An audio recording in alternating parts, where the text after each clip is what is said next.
चलिए हम लौट के अपने टॉपिक में आते हैं।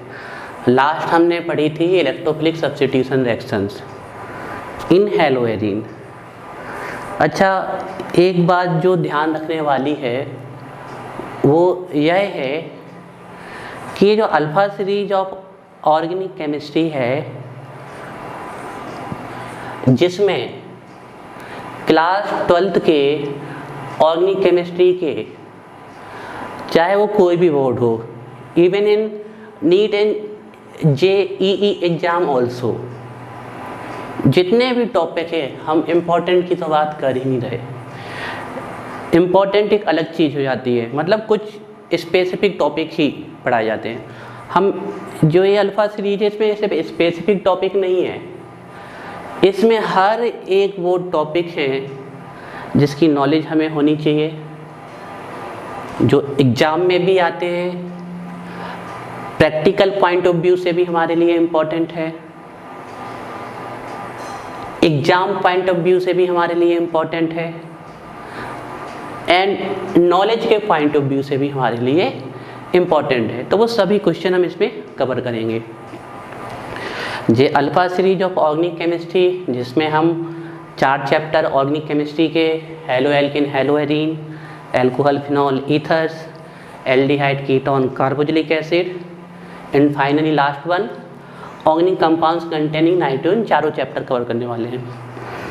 एक जो बहुत ख़ास बात, जितने भी हमारे ऑफलाइन स्टूडेंट्स हैं और जितने भी ऑनलाइन स्टूडेंट्स हैं और जो कभी भी इस वीडियो को देखेंगे, क्योंकि ये वीडियो जो है आपकी हम सभी को प्रेजेंट कराने वाले हैं, सभी से कहना चाहेंगे एक बात ध्यान रखना, ऑर्गेनिक केमिस्ट्री को डिफरेंट चैप्टर्स में ज़रूर सेपरेट किया गया है, लेकिन आप विश्वास मानिए हर एक चैप्टर आपस में एक दूसरे से कनेक्ट है।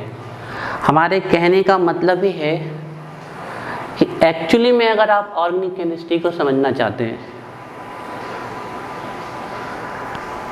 तो आपको ये समझना पड़ेगा कि ऑर्गेनिक केमिस्ट्री का मतलब ये नहीं है कि किसी पर्टिकुलर कंपाउंड और उसकी name reactions, important reaction, specific reaction, specific test पढ़ लिए, वो भी पढ़ने हैं।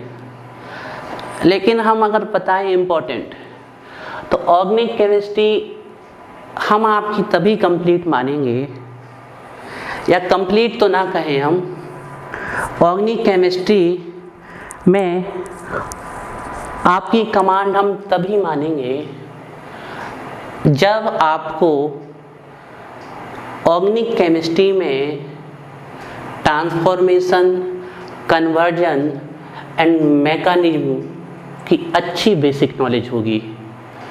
इसमें कन्वर्जन बहुत इम्पॉर्टेंट है। कन्वर्जन से हम क्या समझें? बहुत सिंपल तरीके से कहते हैं, किसी एक ऑर्गेनिक कंपाउंड से, पर्टिकुलर ऑर्गेनिक कंपाउंड से डिफरेंट स्टेप्स में जाते हुए एक फिक्स्ड ऑर्गेनिक कंपाउंड को फॉर्मेट कर देना, फॉर्मेशन कर देना, कॉल्ड कन्वर्जन। अब वो कन्वर्जन तभी आएगा आपको जब आप जितने भी हम अभी रिएक्शंस पढ़ा रहे हैं, पहले तो इनको बहुत अच्छे से समझें और बहुत फास्ट माइंड में क्लिक करनी चाहिए रिएक्शंस। जैसे कोई भी हमसे कहे कि BDC से क्लोरोबेंजीन बनाओ, फॉर्म क्लोरोबेंजीन फ्रॉम BDC, तो हमारा दिमाग बहुत जल्दी क्लिक करना चाहिए सैंडमेयर रिएक्शन पे या फिर गाटरमैन रिएक्शन पे। इससे हम BDC से क्लोरोबेंजीन बना सकते हैं। मतलब बहुत फास्ट क्लिक जाना चाहिए दिमाग में कि अरे ऐसा हो सकता है। ऐसे कई एग्जाम्पल हम आपको देंगे और कन्वर्जन करेंगे। डिफरेंट टाइप्स के कन्वर्जन है। कुछ कन्वर्जन होते हैं जो पर्टिकुलर 1 स्टेप में हो जाते हैं, कुछ होते हैं जिनके लिए मैनी स्टेप्स फॉलो करने होते हैं, और कुछ टिपिकल कन्वर्जन होते हैं। जब आप सिंपल और मीडियम टाइप्स के कन्वर्जन सीख लेंगे, टिपिकल भी आने लगेंगे। ठीक है, तो वो भी हम आपको सिखाएंगे।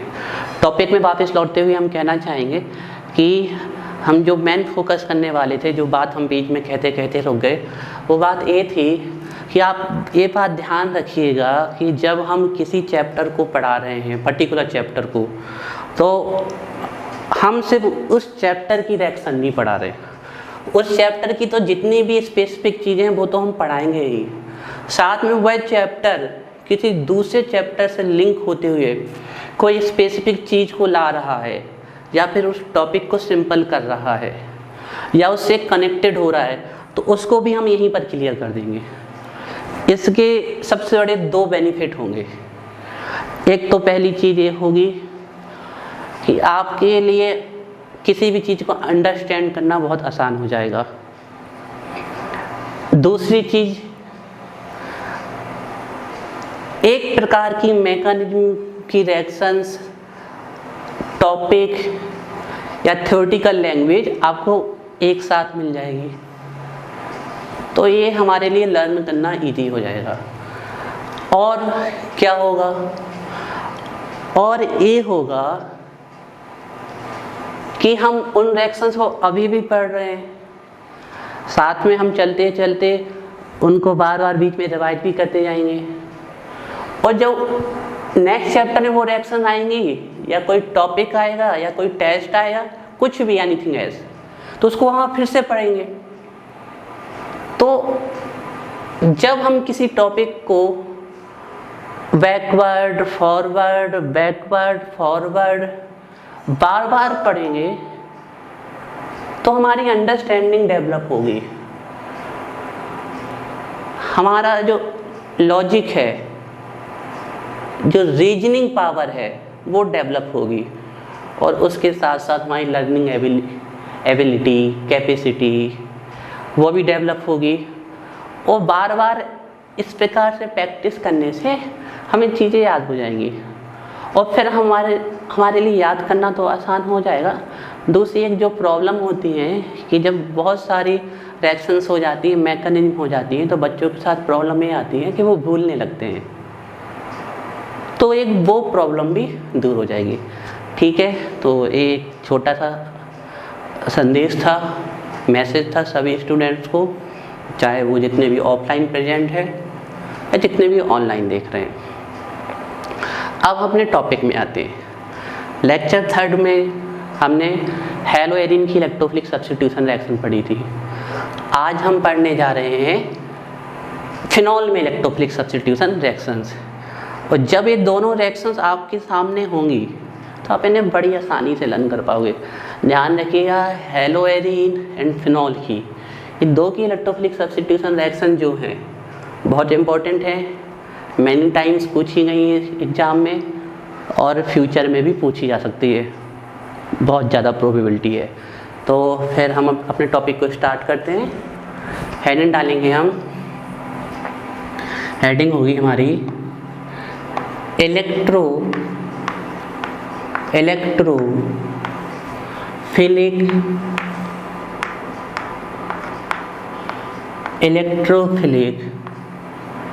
Substitution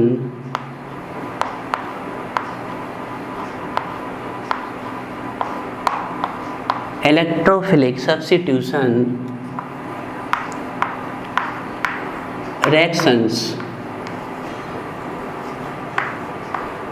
in phenols। फिनॉल में हम इलेक्ट्रोफिलिक सब्स्टिट्यूशन रिएक्शन पढ़ा रहे हैं आपको।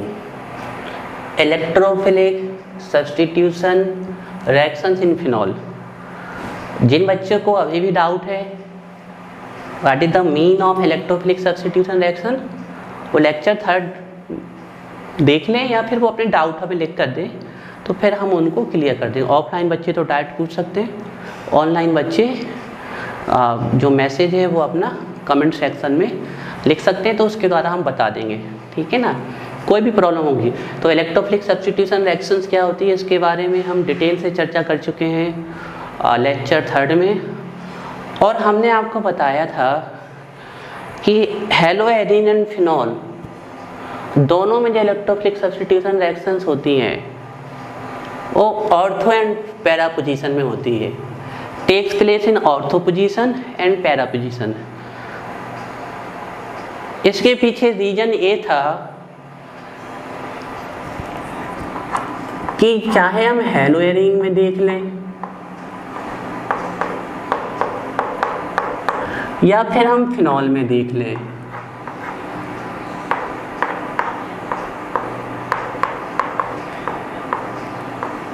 लोन पेयर की प्रेजेंसी के कारण ये जो लॉन पेयर है ये पाई बॉन्ड के साथ रिजोनेंस शो करते हैं। पूरे इसकी रिजोनेटिंग स्ट्रक्चर हमने बनाई, लेक्चर 3 में प्रेजेंट है।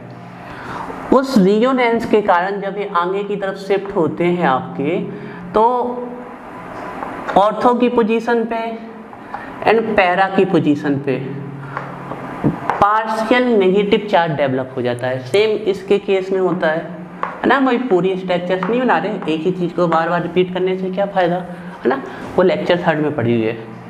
तो ऑर्थो एंड पैरा पोजीशन पे नेगेटिव चार्ज डेंसिटी या इलेक्ट्रॉन डेंसिटी आती है, और जो हमारे इलेक्ट्रोफाइल होते हैं वो पॉजिटिव चार्ज होते हैं। तो सिंपल सी बात है, जो पॉजिटिव चार्ज है जैसे हम इलेक्ट्रोफाइल बोल रहे हैं, जो पॉजिटिव चार्ज हमारी स्पीसीज है जैसे हम यहाँ पर इलेक्ट्रोफाइल कह रहे हैं, सिंपल सी बात है, टूवर्ड्स वहाँ पर अट्रैक्ट होगा, यहाँ पर नेगेटिव चार्ज डेंसिटी है। और हम रिजोनेंस स्ट्रक्चर के द्वारा क्लियर कर चुके हैं कि इनके ऑर्थो एंड पैरा पोजीशन पे नेगेटिव चार्ज डेंसिटी आती है, इसलिए इनमें जो रिएक्शन होगी ऑर्थो एंड पैरा पोजीशन में होगी। एक बात और ध्यान रखिएगा, क्योंकि चाहे आप हेलोएरिन की बात कर लें या फिनॉल की, दोनों में सब्स्टिट्यूशन ऑर्थो पैरा पोजीशन में हाइड्रोजन एटम से होने वाला है, जिंक के हाइड्रोजन एटम से होने वाला है। इसीलिए इन्हें हम रिंग सब्स्टिट्यूशन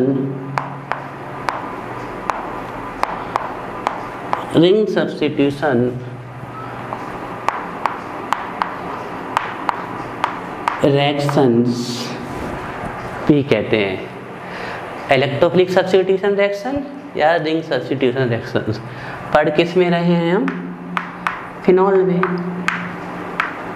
ठीक है, तो पहले हम एक लाइन लिख लेते हैं इसमें, takes place in ortho and para position.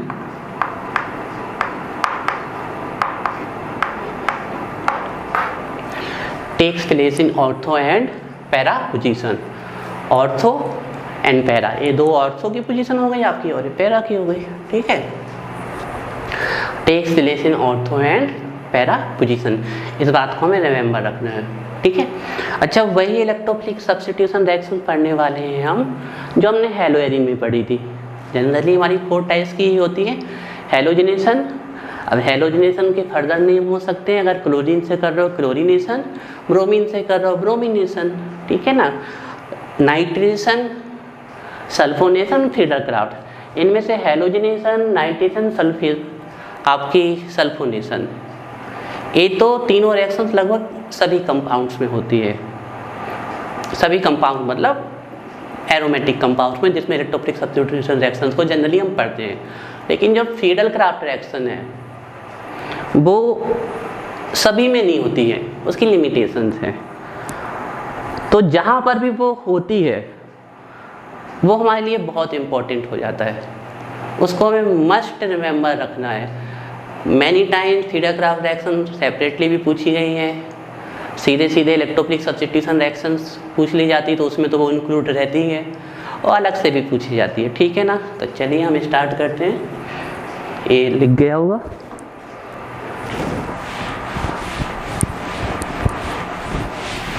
चलिए तो देखिए जो फर्स्ट हम पढ़ने वाले हैं वो है आपकी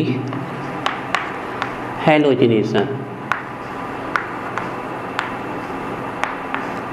हेलोजिनेशन, और हम आपको बता चुके हैं कि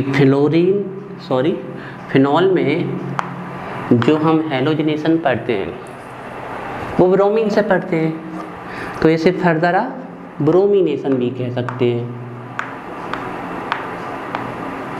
ठीक है, अच्छा ध्यान रखिएगा एक बात को बहुत, है ना, क्या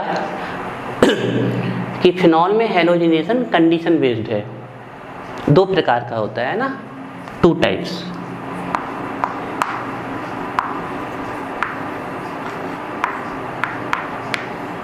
टू टाइप्स का होता है ना, कंडीशन बेस्ड है। तो एक एक करके पढ़ते हैं हम, ठीक है। चलिए, हैलोजिनेशन, ऐसे को आप ब्रोमिनेशन भी कहते हैं क्योंकि ब्रोमीन से करा रहे हैं, तो 2 टाइप्स होता है। तो देखिए, फर्स्ट टाइप को हम एक करके बता देते हैं। ये होता है इन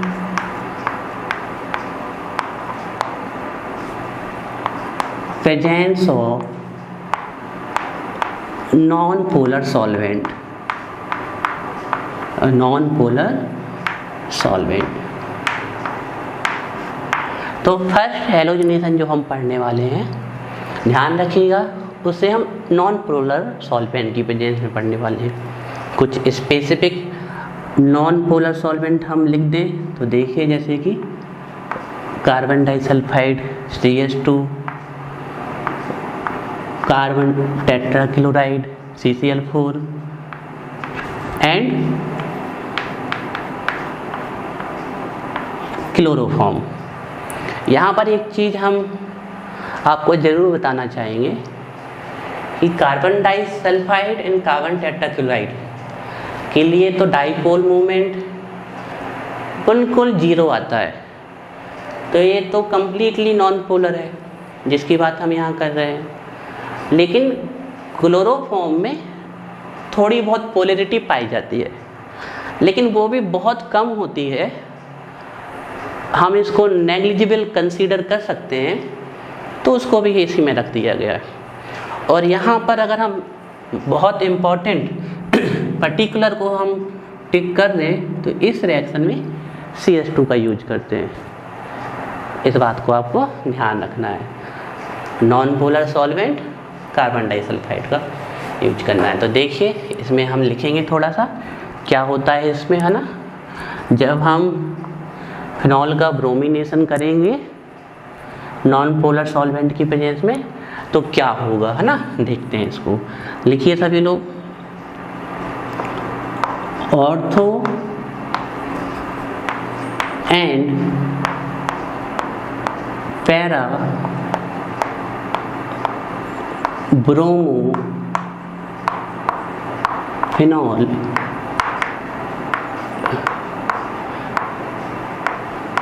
इज फॉर्म्ड। तो जब हम फिनॉल का हैलोजिनेशन नॉन पोलर सॉल्वेंट की प्रेजेंस में करते हैं तो ortho and para bromo phenol हमारे बनते हैं। चलिए रिएक्शन देखते हैं हम।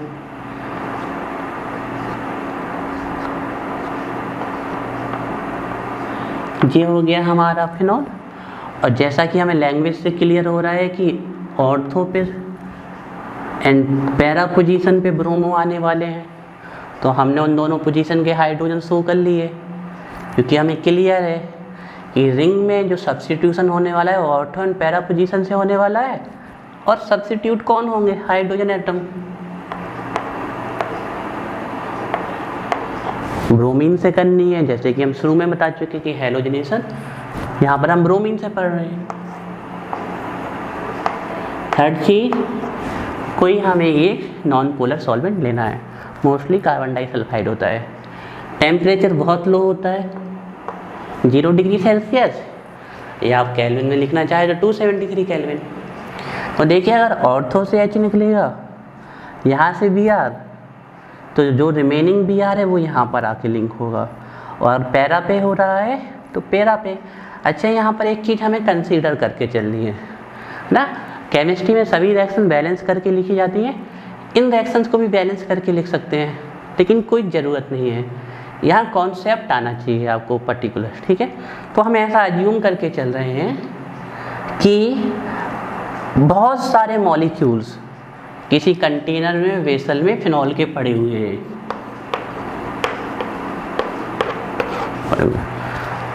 उसकी रिएक्शन हमने ब्रोमीन से करा दी, ब्रोमीन को वहाँ ऐड कर दिया, साथ में नॉन पोलर सॉल्वेंट प्रेजेंट है। तो कुछ मॉलिक्यूल्स तो ब्रोमीन से ऑर्थो पोजीशन से रिएक्ट करेंगे और कुछ पैरा से। हालांकि यहाँ एक बात और हम मेंशन करना चाहेंगे कि यहाँ पर पैरा प्रोडक्ट मेजर बनता है क्योंकि पैरा की सिमेट्री ज़्यादा है, लेकिन वो कोई ज़्यादा बड़ा फैक्ट नहीं है जिसे आप रिमेंबर रखें। बाकी ये फैक्ट जरूर याद रखने हैं आप, ठीक है। तो ऑर्थो से H और यहाँ से Br, तो रिमेनिंग Br यहाँ लिंक होगा और पैरा से तो पैरा पे लिंक होगा, ठीक है। तो देखिए, तो ये फिनॉल जिसके ऑर्थो पे ब्रोमो लगा दिया हमने, और ये फिनॉल इसके पैरा पे, और दोनों ही केस में बाई प्रोडक्ट के फॉर्म में HBr निकल रहा है ना। ये लिख दिया हमने HBr। फिर से हम मेंशन करना चाहेंगे बात को कि इन रिएक्शंस को आप कॉन्सेप्चुअल फॉर्म में लिख सकते हो, जरूरी नहीं कि आप बैलेंस करें इन्हें। और इस बात को भी मेंशन करना चाहेंगे कि केमिस्ट्री में सभी रिएक्शन बैलेंस होनी चाहिए। जब भी आप कोई केमिकल रिएक्शन लिखेंगे, इनको छोड़कर जो आपकी इलेक्ट्रोफिलिक सब्स्टिट्यूशन है। हालांकि आप चाहें तो हम यहीं पर बता देते हैं, इसे भी आप बैलेंस कर सकते थे। यहाँ आप 2 लिख देते, यहाँ पर 2 लिख देते और यहाँ 2 लिख देते, तो ये रिएक्शन भी आपकी बैलेंस हो जाती, ठीक है। देख लेते हैं फिनॉल के ऑर्थो पे ब्रोमीन आया है तो इसका नाम होगा ऑर्थोब्रोमोफिनॉल। चलिए यहाँ लिख देते हैं ना, और इसमें पैरा पे आया है, ऐसे हम लिख देंगे पैराब्रोमोफिनॉल। दूसरा नाम भी लिख सकते थे आप चाहते तो, 2 की पोजीशन है तो आप 2 ब्रोमोफिनॉल भी लिख सकते थे, 4 पोजीशन है तो 4 ब्रोमोफिनॉल भी लिख सकते थे।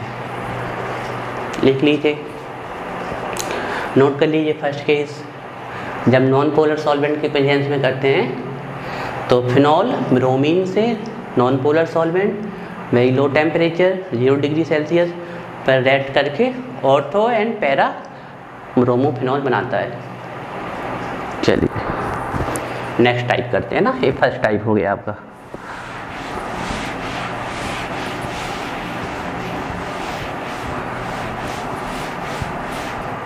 चलिए देखिए, अब हम इसका सेकेंड कंडीशन लिखते हैं।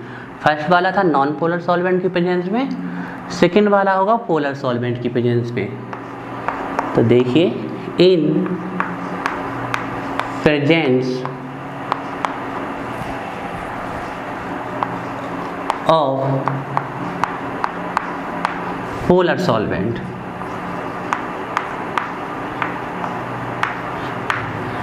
तो अब हम जब हैलोजनेशन करने जा रहे हैं फिनॉल का, तो यहाँ सॉल्वेंट चेंज कर दिया हमने।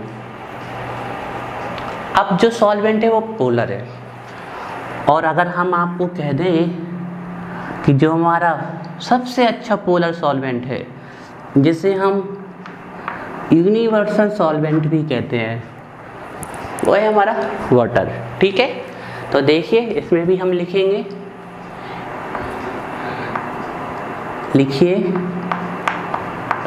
White precipitate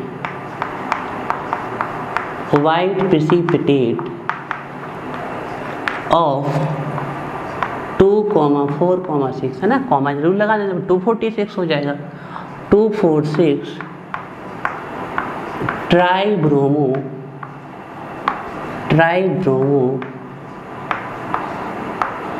phenol is formed. बहुत ध्यान से पढ़ लीजिए इस वर्ड को, white precipitate of 2,4,6 tribromophenol is formed.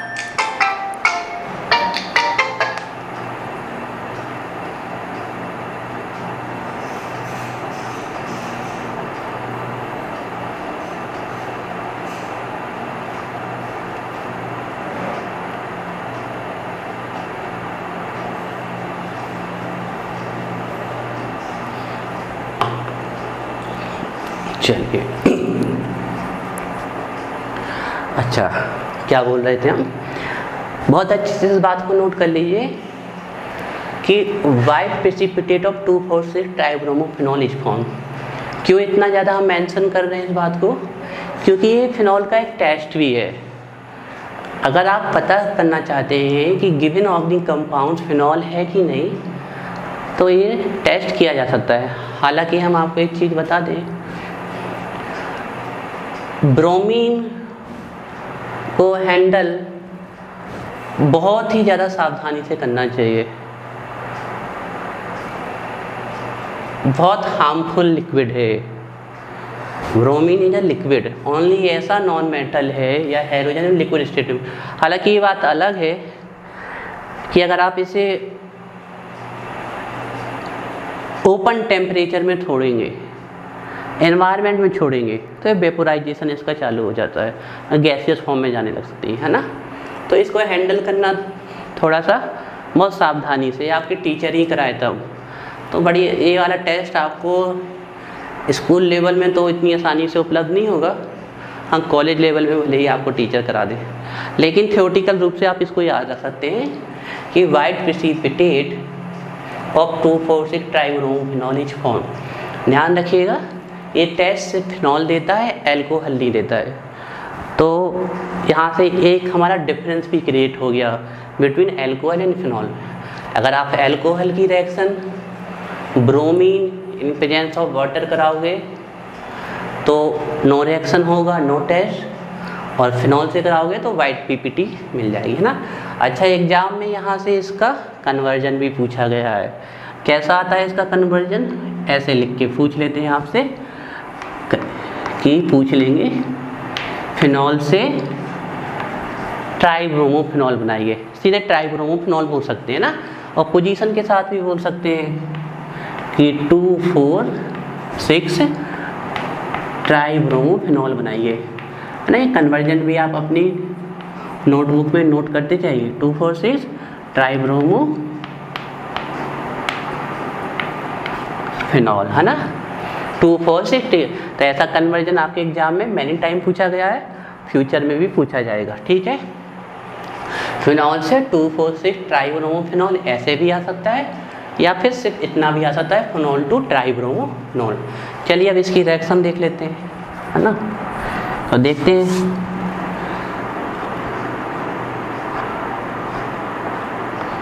ये है हमारा फिनॉल, और जैसा कि लैंग्वेज से हमें क्लियर हो रहा है कि रिएक्शन 2 पे, 4 पे एंड 6 पे होनी है। ध्यान रखेंगे, यहाँ जो ब्रोमीन के मॉलिक्यूल लेंगे हम वो 3 लेंगे। ऐसा इसलिए क्योंकि 3 Br इन 3 H को निकाल लेंगे और रिमेनिंग 3 Br इन पोजीशन पे आके लिंक हो जाएंगे। और इस बात को तो आपको ध्यान रखना है कि पोलर सॉल्वेंट वाटर प्रेजेंट होगा। तो देखिए 1 2 3 H और यहाँ से 3 Br, 1 2 3, ये 3 H और यहाँ से सिर्फ 3 Br निकल जाएंगे, तो 3 HBr निकल जाएगा।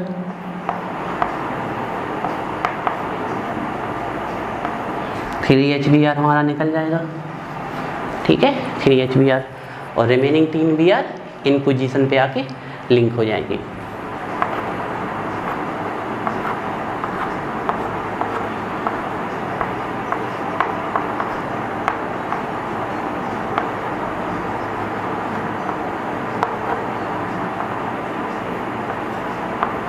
इन 3 पोजीशन पे आके लिंक हो जाएंगे। तो देखिए ये है फिनॉल, और इस फिनॉल से 3 ब्रोमीन लिंक हो गए, तो इसका नाम हो गया ट्राइब्रोमोफिनॉल। बिल्कुल क्लियर है, 3 ब्रोमीन आ गए फ्लोरीन में तो ट्राइब्रोमोफिनॉल। और ध्यान रखिएगा कि किस प्रकार की पीपीटी है, वाइट कलर की, है ना।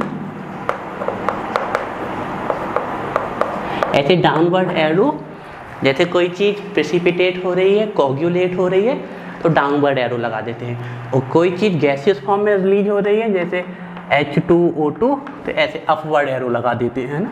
ऐसे एक कुछ साइन होते हैं जो केमिस्ट्री में आपको पता होने चाहिए। केमिस्ट्री में क्या, हर सब्जेक्ट के अपने स्पेसिफिक साइन होते हैं जो आपको पता होने चाहिए।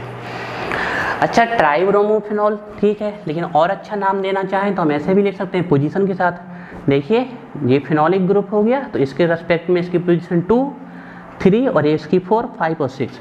तो आप ऐसा भी लिख सकते थे 2, 4, 6 ट्राइब्रोमोफिनॉल। तो ये बहुत ही इंपॉर्टेंट रिएक्शन है, टेस्ट भी है फिनॉल का। ये टेस्ट अल्कोहल नहीं देता है, सिर्फ फिनॉल देता है। तो अल्कोहल फिनॉल में एक डिफरेंस भी हो गया, नोट कर लीजिए। 2,4,6 tribromophenol is formed. First type की रिएक्शन हमारी कंप्लीट हुई, नोट करिए इसको।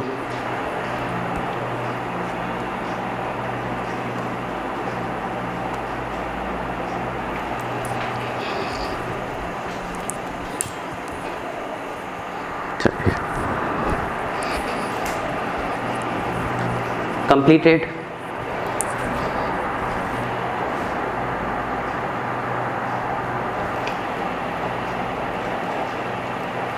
ठीक है, चलिए ठीक है। तो फर्स्ट हमने पढ़ ली हैलोजिनेशन, जिसके दो केस थे। एक थी नॉन पोलर सॉल्वेंट में जिसमें ऑर्थो एंड पैराब्रोमोफिनॉल बने थे, और दूसरी पोलर सॉल्वेंट में जिसमें आपका 2,4,6 ट्राइब्रोमोफिनॉल वाइट पीपीटी के रूप में फॉर्म हुआ था। सेकेंड देखिए, सेकेंड पढ़नी है हमें नाइट्रेशन। इसका नाइट्रेशन भी कंडीशन बेस्ड है ना, तो इसीलिए तो ये रिएक्शन इंपॉर्टेंट हो जाती है। जहाँ भी किसी भी, चाहे थ्योरी हो, चाहे वो कॉन्सेप्चुअल पार्ट हो आपका, चाहे वो न्यूमेरिकल पोर्शन हो, जहाँ भी कुछ एक्सेप्शन आएगा या कंडीशन बेस्ड हो जाएगा, वो अपने आप इम्पॉर्टेंट हो जाता है। क्लियर है बात? चलिए, नाइट्रेशन ये भी कंडीशन बेस्ड है। आप जानते हैं नाइट्रेशन नाइट्रिक एसिड से होगा, है ना आपका। और एक चीज़ और ध्यान रखिएगा, जब भी नाइट्रेशन होगा तो नाइट्रिक एसिड से तो होगा, लेकिन उसके साथ हमेशा कंसंट्रेट H2SO4 प्रेजेंट रहेगा। लेकिन यहाँ पर ऐसे दो केस आने वाले हैं सिर्फ यहाँ पर, जिसमें एक रिएक्शन में तो नाइट्रिक एसिड प्रेजेंट होगा, उसके साथ कंसंट्रेटेड H2SO4 भी प्रेजेंट होगा, उस रिएक्शन से बनेगा पिक्रिक एसिड। लेकिन एक और रिएक्शन है जिसे हम पहले पढ़ा रहे हैं, उसमें सिर्फ नाइट्रिक एसिड प्रेजेंट होता है, ठीक है। तो देखिए नाइट्रेशन ये भी कंडीशन बेस्ड है। 40 तो 3 टाइप की है यहाँ पर, लेकिन जो थर्ड फॉर्म है वो कोई आपका, हम कह रहे हैं उसका कोई मतलब नहीं है, तो 2 आपको याद रखने हैं, है ना। ऐसे हम कह देते हैं कि 3 प्रकार से हो सकता है ना आपका, लेकिन हम यहाँ जो 2 है आपका जो बहुत इंपॉर्टेंट है, एक में नाइट्रोसोफिनॉल बनता है, वो हम लीबरमान नाइट्रोसो टेस्ट पढ़ाएंगे तो वहाँ पर आपको बता देंगे, ठीक है। वो यहाँ कोई तो होता 3 है, तो आप ऐसा नहीं कहिएगा कि कभी कोई आपसे कहे कि अरे नहीं इसमें तो नाइट्रेशन 3 प्रकार से होता है, तो वो सही है, वो गलत नहीं है, ठीक है ना। हम स्पेसिफिक यहाँ 2 पढ़ा रहे हैं जो आपके काम है। थर्ड वाला पढ़ाना कोई बड़ी बात नहीं, लेकिन उसको इसलिए मेंशन नहीं कर रहे क्योंकि उसकी कोई ज़रूरत नहीं है, ठीक है। तो 2 टाइप्स आप रखिएगा इसके ध्यान, 2 टाइप्स। फर्स्ट केस देखिए, ठीक है ना। तो फर्स्ट केस जो आपका नाइट्रेशन का है वो है आपका विथ डाइल्यूट HNO3। तो ध्यान देखिएगा, पहले केस में सिर्फ डाइल्यूट HNO3 है और कुछ भी प्रेजेंट नहीं है, नथिंग एल्स, है ना। ध्यान रखिएगा। तो लिख लेते हैं क्या बनेगा इसमें, देखिए ऑर्थो एंड पैरा नाइट्रो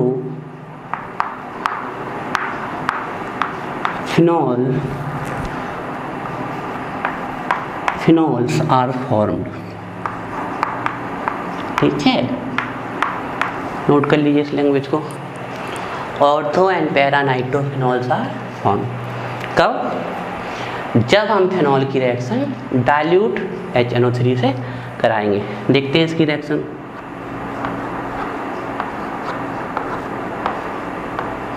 ये हो गया हमारा फिनॉल।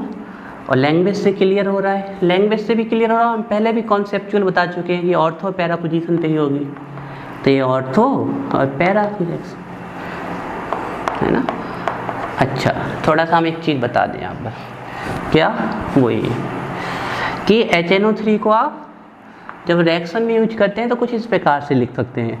यहाँ से एक ऑक्सीजन को उठा के यहाँ रख दीजिए आगे, तो देखिए क्या बन जाएगा, HO बन नहीं जाएगा, मतलब उसका एक दूसरा फॉर्म लिख रहे हैं हम। तो HNO3 को आप इस फॉर्म में एक ऑक्सीजन को उठा के यहाँ, तो देखिए वही है HNO3। तो रिएक्शन हमारे लिए आसान हो जाएगी। मेंशन करना मत भूलिएगा कि ये आपका डाइल्यूट है, ठीक है। और अगर हम बात करें यहाँ टेम्परेचर की, तो टेम्परेचर होता है यहाँ पर between 293 kelvin to 298 kelvin. Celsius में लिखना चाहे तो आप सेल्सियस में लिख सकते हैं। 293 मतलब 20 डिग्री सेल्सियस एंड 298 मतलब 25। बड़ा इजी है ना, ये तो सबको पता है सेल्सियस और केल्विन रिलेशन। किसी भी सेल्सियस को अगर केल्विन में ले जाना है तो 273 ऐड करते हैं। देखिए आप इसमें 273 ऐड करेंगे 293, इसमें 273 ऐड करेंगे 98, या उल्टा देख लीजिए, किसी भी केल्विन को सेल्सियस में लाना है तो उससे 273 सब्सट्रैक्ट करते हैं, माइनस करते हैं, तो इससे 273 करेंगे, है ना। तो ये तो आप लोग जानते हैं ना, सब छोटी छोटी बातें सीख चुके हैं। चलिए, लेकिन फिर भी हमने बता दिया। देखिए इसको क्या होगा, वही है ऑर्थो पैरा पोजीशन पे रिएक्शन होने वाली है। तो देखिए हम अज्यूम कर रहे हैं बहुत सारे मॉलिक्यूल्स हैं फिनॉल के कंटेनर में, डाइल्यूट HNO3 वहाँ प्रेजेंट है, टेम्परेचर एडजस्ट किया जा रहा है वहाँ पर, जो भी आपका टेम्परेचर जहाँ पर भी ये रिएक्शन हो रही वहाँ पर टेम्परेचर को मेंटेन कर रहे हैं इस रेंज में। तो रिएक्शन कैसे जाएगी, देखिए अज्यूम कर रहे हैं कि कुछ मॉलिक्यूल से हाइड्रोजन जो है आपका ऑर्थो पोजीशन से निकल रहा है, यहाँ से OH तो वाटर रिलीज हो रहा है, और कुछ मॉलिक्यूल से यहाँ से हाइड्रोजन निकल रहा है और यहाँ से OH। तो हम ये अज्यूम करके चल रहे हैं कि कुछ मॉलिक्यूल्स ऑर्थो पोजीशन पे रिएक्ट कर रहे हैं, कुछ पैरा। हालांकि हम पहले बता चुके हैं कि पैरा हमारा मेजर प्रोडक्ट रहता है क्योंकि सिमेट्री उसकी ज़्यादा है, ठीक है। तो ये फिनॉल ऑर्थो पे रिएक्शन होगी तो बनेगा हमारा ऑर्थो नाइट्रोफिनॉल, और अगर पैरा पे रिएक्शन होगी तो बनेगा हमारा पैरा नाइट्रोफिनॉल। बाई प्रोडक्ट के रूप में वाटर निकल जाएगा। फिर वही बात है, आप इस रिएक्शन को बिल्कुल ऐसे ही प्रेजेंट करिए, बिल्कुल सही है। और कोई बच्चा कहता है नहीं सर आप बैलेंस करके बता दिए, तो हम आपको बता देते हैं, बाकी कोई ज़रूरत नहीं थी इन रिएक्शन के लिए। हम बार बार इस चीज़ को मेंशन कर रहे हैं कि केमिस्ट्री में हर रिएक्शंस को बैलेंस करके ही लिखना है, लेकिन इन रिएक्शन को आप कॉन्सेप्चुअल फॉर्म में लिख सकते हो। फिर भी कोई बच्चा कह रहा है तो बड़ा सिंपल है, यहाँ 2 लिख दीजिए, यहाँ 2 लिख दीजिए, यहाँ 2 लिख दीजिए, तो ये रिएक्शन बैलेंस हो जाएगी। देख लीजिए ortho nitrophenol and para nitrophenol. Ortho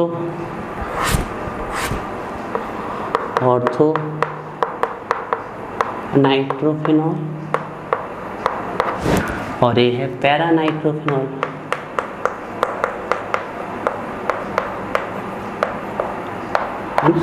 या फिर आप इसको 2 नाइट्रोफिनॉल भी लिख सकते थे, है ना, 2 पे है ना नाइट्रो, और इस वाले को 4। नोट करिए, फिर बाद में बताते हैं आगे का। अच्छा, ortho nitrophenol and para nitrophenol ये हमारा बन गया। एक जो बात आपको यहाँ रिमेंबर रखनी है, छोटी सी बात, एक छोटा सा क्वेश्चन यहाँ से बनता है, बहुत अच्छा क्वेश्चन है। Between ortho nitrophenol and para nitrophenol which one has low boiling point, इन दोनों में से किसका बॉइलिंग पॉइंट लो है। या फिर ये पूछ लेंगे why ortho nitrophenol is steam volatile, ये स्टीम वॉलेटाइल क्यों है। वही मतलब है, कोई चीज़ अगर स्टीम वॉलेटाइल है, उसका स्टीम डिस्टिलेशन हो रहा है, सीधी बात है उसका बॉइलिंग पॉइंट बहुत लो होगा। तो पहले नंबर तो ध्यान रखिएगा, इन दोनों में से इसका बॉइलिंग पॉइंट लो होता है, स्टीम वॉलेटाइल है।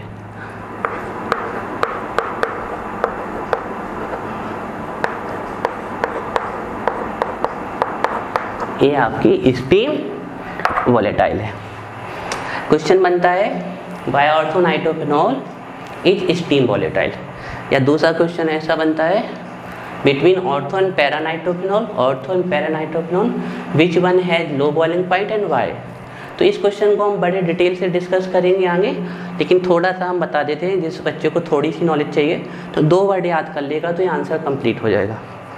इसमें इंट्रामोलिकुलर हाइड्रोजन बॉन्डिंग पाई जाती है, और किसी भी मॉलिक्यूल्स में अगर इंट्रामोलिकुलर हाइड्रोजन बॉन्डिंग होगी तो उसका बॉइलिंग पॉइंट लो ही होता है, और अगर किसी में इंटरमोलिकुलर हाइड्रोजन बॉन्डिंग होती है तो उसके बॉइलिंग पॉइंट बढ़ते हैं आपके, ध्यान रखिएगा।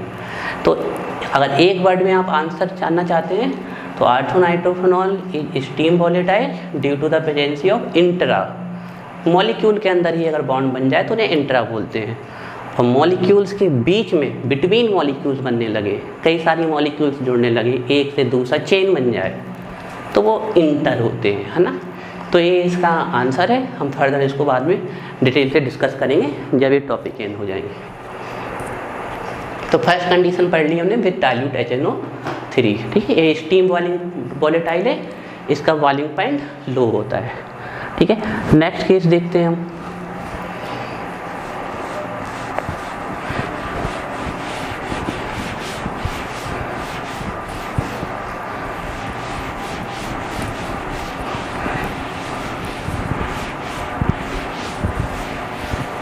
नेक्स्ट देखिए बी केस, है ना, बी नंबर दे दिया। पर डाइल्यूट HNO3 से थी, तो जो सेकेंड होने वाली है वो आपकी कंसंट्रेटेड HNO3 से होने वाली है, विथ कंसंट्रेटेड HNO3। और अब आप ध्यान रखिएगा कि कंसंट्रेटेड HNO3 के साथ यहाँ पर कंसंट्रेटेड H2SO4 भी प्रेजेंट रहेगा, with concentrated HNO3 plus H2SO4, ठीक है। बहुत ही इंपॉर्टेंट रिएक्शन है, ध्यान रखिएगा। लिखिए 2,4,6 ट्राई नाइट्रो फिनॉल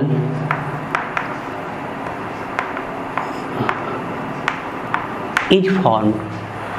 और ये जो 2,4,6 ट्राइनाइट्रोफिनॉल है ना, ये इसका एक स्पेसिफिक नाम है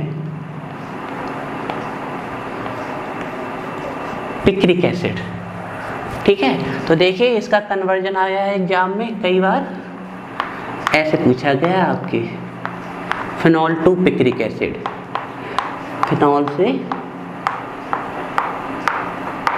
पिक्रिक एसिड को फॉर्म करिए।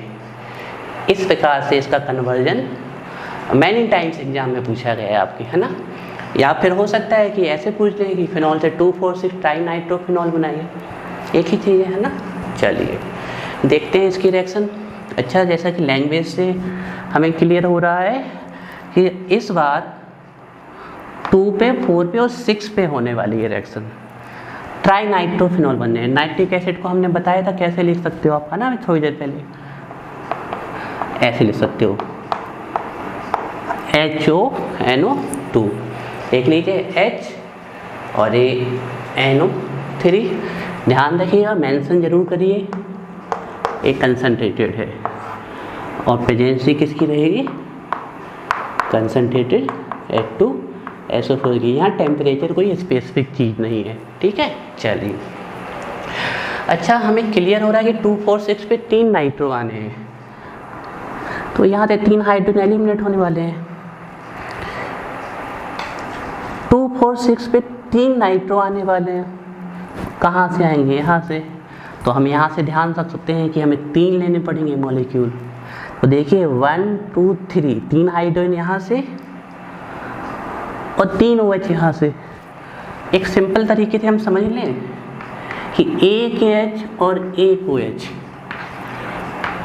Equal to 1 molecule of water. तो 3H और 3 OH मतलब 3 वाटर के मॉलिक्यूल यहाँ पर निकलेंगे आपके। और इन 3 पोजीशन से जैसे ही 3 हाइड्रोजन एटम निकलेंगे, 3 नाइट्रो ग्रुप इन पोजीशन को ऑक्यूपाई कर लेंगे, यहाँ पर आके लिंक हो जाएंगे। तो देखिए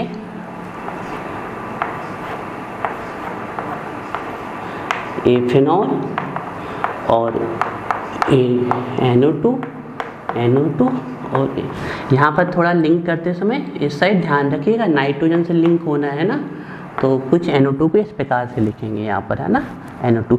क्यों? अगर हम ऐसे लिख देते तो गलत तो नहीं होता, लेकिन फिर वो सही लिंकेज नहीं आ रही, ऑक्सीजन से आ रही है, नाइट्रोजन से होनी चाहिए ना, तो फिर ऐसे लिख देंगे NO2। तो ये बन गया हमारा 246, 2,4,6, कॉमा जरूर लगाने का, 246 हो जाएंगे। इतने सारे नाइट्रोफिनॉल कहाँ से लाओगे आप? और लाओगे क्या, है तो मजाक की बात हो गई, ऐसी कोई रिएक्शन होती ही नहीं है ना। तो कॉमा जरूर लगा दीजिएगा। 246 ट्राई नाइट्रोफिनॉल इसका नाम है, इसी को बोल देते हैं पिक्रिक। नोट कर लीजिए फास्ट। सेकेंड के भी हमारे दोनों केस खत्म हो गए।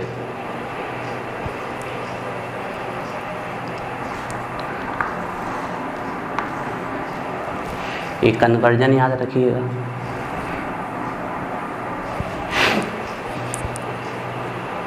इम्पॉर्टेंट है ना। हालांकि पिक्रिक एसिड बनाने की एक और मेथड है, उसको अभी हम डिस्कस कर लेंगे आगे, लेकिन आप कोई भी एक यूज कर सकते हो, हमारी ख्याल से ये वाली बेस्ट है। हालांकि ये ओल्ड मेथड है और जो आगे बताने वाले हैं वो मॉडर्न मेथड है, फिर भी हम इसी को बेस्ट मानते हैं।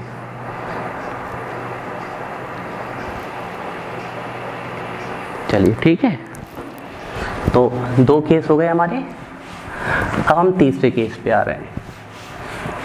सॉरी, 2 रिएक्शंस हो गई हमारी, हैलोजनेशन, नाइट्रेशन। हम तीसरी रिएक्शंस पे आ रहे हैं अब।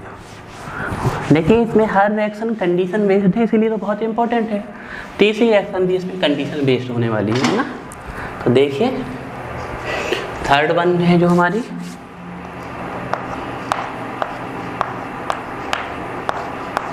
वो है आपकी सल्फोनेशन।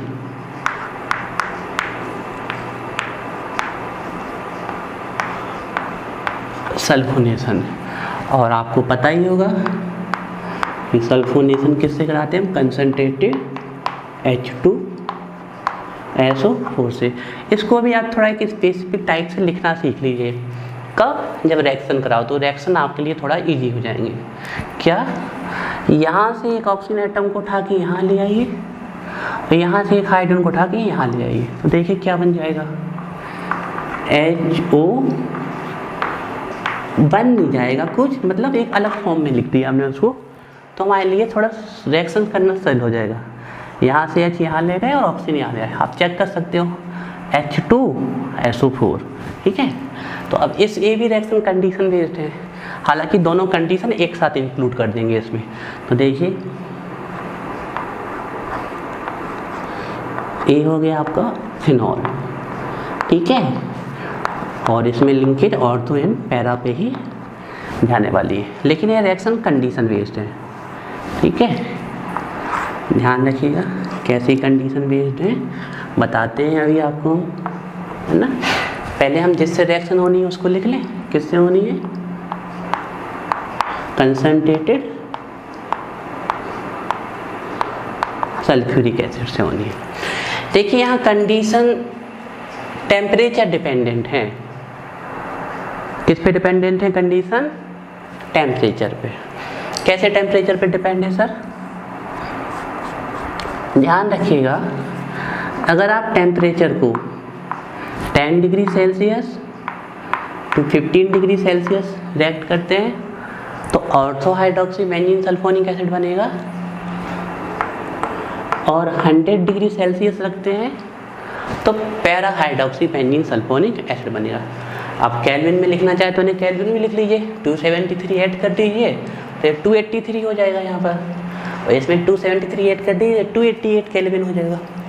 ये तो सीधा सीधा है, 273 प्लस 100 373। तो आप केल्विन सेल्सियस हम ये मान के चल रहे हैं, अज्यूम करके चल रहे हैं कि ये आप लोगों से बड़े आसानी से बनता होगा। तो यहाँ तो टेम्परेचर याद रखना पड़ेगा क्योंकि केस डिपेंडेंट है, रिएक्शन ही इस पे डिपेंड कर रही, तो फिर तो ये याद करना ही पड़ेगा हमें। तो देखिए अगर इस टेम्परेचर पे रिएक्शन होगी तो जो आपका कंसंट्रेटेड सल्फ्यूरिक एसिड है वो फिनॉल की ऑर्थो पोजीशन पे रिएक्ट करेगा। तो देखिए पहले हम इस रिएक्शन को देख रहे हैं ना, तो यहाँ से H निकलेगा और यहाँ से OH, तो वाटर निकल गया आपका, और जो बचा हुआ SO3H ग्रुप है वो यहाँ पर लिंक हो जाएगा।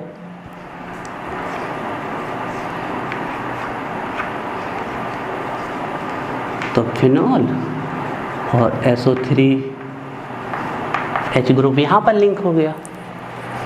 और अगर आप अब इस रिएक्शन को देखेंगे 100 डिग्री सेल्सियस पे, तो यहाँ से H निकलेगा और OH यही वाला निकलेगा, है ना, तो वाटर निकल जाएगा।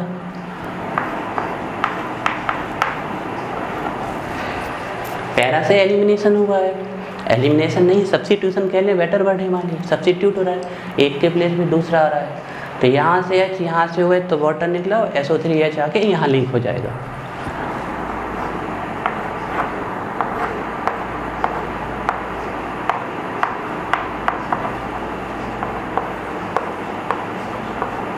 अच्छा नोट कर लें, फिर इनका नाम बताते हैं। अच्छा एक क्वेश्चन पूछ लेते हैं जब तक हम आप लोगों से, कोई इसका नाम बताएगा हमें, एनीवन?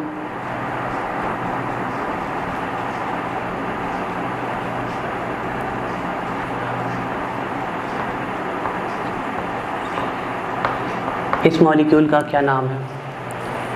कोई भी? क्या है? बिल्कुल सही। देखिए इसको बोलते हैं बेंजीन सल्फोनिक एसिड। बेंजीन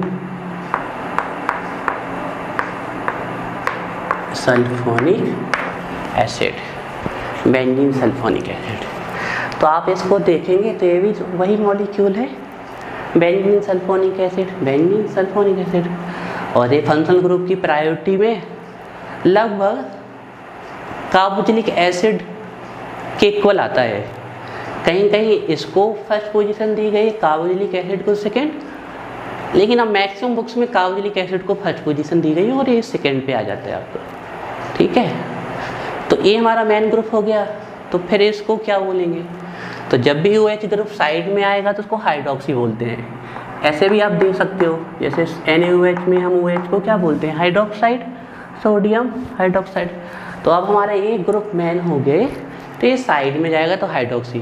तो ये तो बेंजीन सल्फोनिक एसिड हो गया, इसकी नंबर 1 तो इसकी 2, तो इसके रेस्पेक्ट पे इसकी पोजीशन 2 है, मतलब ये ऑर्थो पे है, तो इसका नाम हो जाएगा या तो 2 लिख दीजिए या फिर ortho, ortho hydroxy.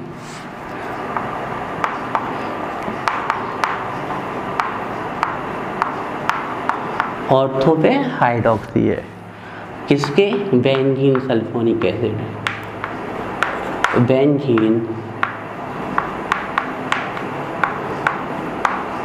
Sulphonic acid.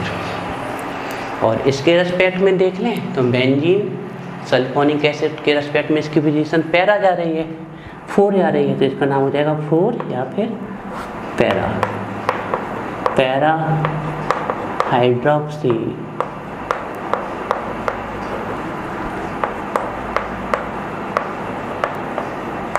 Benzene sulphonic acid. इतना नोट कर लीजिए, फिर इसमें कुछ लिख गया। अब यहाँ कुछ बातें आपको रिमेंबर रखनी है, ठीक है? वो क्या? देखिए टेम्परेचर डिपेंडेंट रिएक्शन है, बिटवीन 10 to 15 डिग्री सेल्सियस जाएंगे तो ortho hydroxy benzene sulphonic acid, और 100 पे जाएंगे तो पैरा। अब एक बात ध्यान रखिएगा कि अगर आप जो ortho hydroxy benzene sulphonic acid अभी आपने बनाया है,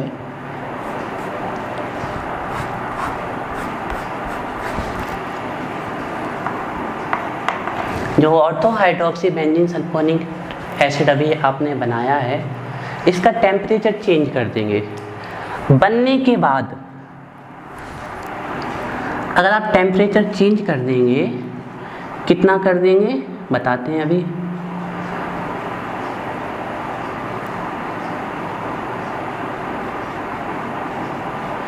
अगर आप टेम्परेचर को चेंज कर देंगे, ये रिएक्शन हुई है आपकी ortho hydroxy benzene sulphonic acid, इसका टेम्परेचर चेंज कर देंगे, कितना ले जाएंगे, अप्रोक्सीमेट 100 डिग्री सेल्सियस ले जाएंगे, तो ये ऑर्थो वाला कंपाउंड भी पैरा में चला जाता है। तो पहला कैच पॉइंट ये है। दूसरा कैच पॉइंट ये है जो कि बहुत इंपॉर्टेंट है कि हमने पिक्रिक एसिड बनाने की अभी एक मेथड तो देखी है ना, अभी हमने एक मेथड देखी है पिक्रिक एसिड को बनाने की। एक और आप समझ लीजिए यहाँ पर, है ना, हालांकि आपका उससे भी काम चल जाएगा, लेकिन हमने कहा ना कि हमें सब इम्पोर्टेंट नहीं पढ़ना है, सब पढ़ना है जो हमारे काम का है। तो देखिए फर्दर जो para hydroxy benzene sulphonic acid है, इसकी रिएक्शन आप कंसंट्रेटेड HNO3 से करा देंगे ना यहाँ पर, तो ये para hydroxy benzene sulphonic acid picric acid में चला जाता है आपका, है ना। इस रिएक्शन को भी हम बैलेंस करके बता सकते हैं, लेकिन कोई ज़रूरत नहीं है यहाँ पर। और बार बार हम ये बात भी मेंशन कर रहे हैं कि केमिस्ट्री में सभी रिएक्शन बैलेंस करके ही लिखनी है, लेकिन इन रिएक्शन को आप कॉन्सेप्चुअल फॉर्म में लिख सकते हो। कंसन ये बन गया आपका पिक्रिक एसिड, पिक्रिक एसिड। तो सल्फोनेशन ही आपका एंड होता है। अच्छा, एक तो हमने अभी पिक्रिक एसिड बनाना, जस्ट इसके पहले जो रिएक्शन आई थी नाइट्रेशन, उसके सेकेंड केस में पढ़ा था कि जब हम फिनॉल की रिएक्शन कंसंट्रेटेड HNO3 से in presence of concentrated H2SO4 कराते हैं, तो हमारा 2,4,6 टाइम नाइट्रोफिनॉल बोलता है, वो पिक्रिक एसिड। दूसरी मेथड ये है, आप इस वाले बिस को उठा लीजिए, इस पोर्शन को, है ना, ऊपर का पोर्शन नहीं उठाइए। यहाँ कंसंट्रेटेड H2SO4 से 100 डिग्री सेल्सियस पर रिएक्शन कराएंगे, तो आपका ortho hydroxy para hydroxy benzene sulphonic acid बन जाएगा। और फिर इसी को आप ट्रीट कर दीजिए कंसंट्रेटेड HNO3 से, तो आपका पिक्रिक एसिड बन जाएगा। ऐसे बना सकते हो। और मान लीजिए आपको छोटा रास्ता पसंद नहीं है, लॉन्ग जो आपका रास्ता है, लॉन्ग टर्म जो है आपकी लॉन्ग डिस्टेंस पसंद है आपको, लॉन्ग डिस्प्लेसमेंट पसंद है आपको, तो आप पहले यहाँ जाइए, फिर यहाँ आइए, फिर यहाँ, कैसे भी जा सकते हो। ठीक है, चलिए नोट कर लीजिए इसको। और फिर आज की जो हमारी फाइनल इलेक्ट्रोफिलिक सब्स्टिट्यूशन रिएक्शन है, उसके बारे में पढ़ते हैं। ठीक है, रब कर रहे हो।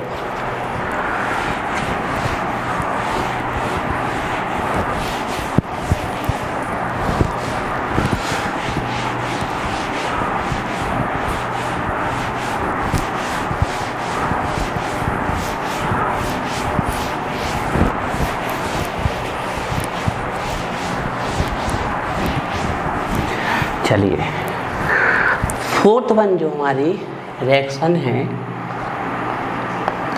फोर्थ वन वो है आपकी फ्रीडल क्राफ्ट, फ्रीडल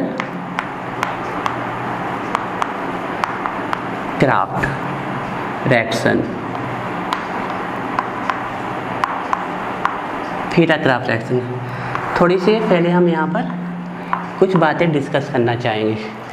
देखिए, जो हमारी इलेक्ट्रोफिलिक सब्स्टिट्यूशन रिएक्शंस होती है वो 4 टाइप्स की होती है, halogenation, nitration, sulphonation, Friedel craft. इसमें से जो 3 होती हैं, first 3 halogenation, nitration and sulphonation, ये तो लगभग सभी बेंजीन और उसके डेरिवेटिव कंपाउंड्स देते हैं। लेकिन जो ये फ्रीडल क्राफ्ट रिएक्शन है ना, ये बहुत सारे बेंजीन के डेरिवेटिव्स में होती है और कुछ सम अदर्स हैं जिसमें नहीं होती है। फिनॉल भी एक ऐसा केस है, हालांकि यहाँ रिएक्शन हो जाती है, लेकिन जो यील्ड मिलती है, जो अमाउंट मिलता है वो बहुत कम होता है। पहले हम उसको बता देना चाहते हैं ऐसा क्यों होता है, ठीक है, फिर आगे डिस्कस करते हैं।